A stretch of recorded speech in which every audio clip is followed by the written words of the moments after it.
As the holiday season continues with New Year's this weekend, it is important to keep in mind that those battling grief or depression may not be celebrating. But as mental health experts told our Arman Rahman, just being there for them goes a long way. Arman?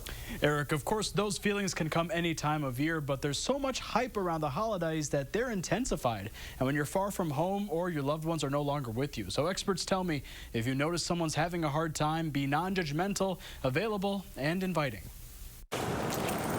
It's called the most wonderful time of the year, but it can only dig up some people's hardest moments. Unfortunately, this time of year can also be a reminder for who or what is missing from our lives. It's easy for the holiday cards, songs, and traditions to go from being festive to being triggering. All of a sudden, bam, you are saying, why do I feel this way? For someone who may have experienced loss, no matter how long ago. Grief has its own timetable. I think that we should be aware that that not everyone is feeling all that happy around this time, and to be sensitive to that. Experts say you should not feel ashamed to have feelings of grief like anger, anxiety, and crying spells. Be gentle with yourself. There are no shoulds. There's no one right way to feel. How you're feeling is valid.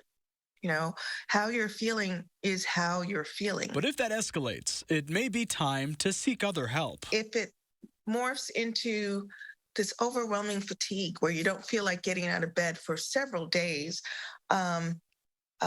or difficulty sleeping or sleeping too much, and it's gone on for several days. If you're feeling distant from your circle during the holidays, it's a good opportunity to recalibrate yourself. Even though it's not a permanent thing, it's more the perception that really feels like that. So you want to ground yourself. You want to try to control something. Good place to start is controlling your breathing. And avoid isolation, no matter how easy it might be. Be around people who care about you, whether it's a religious organization or your support group, whoever that may be. And if you know someone struggling this time of year, see what they want. Ask them how they need to be helped. Make sure they know they aren't really alone. And just getting that phone call and just knowing that other people see you and value you can make a big difference.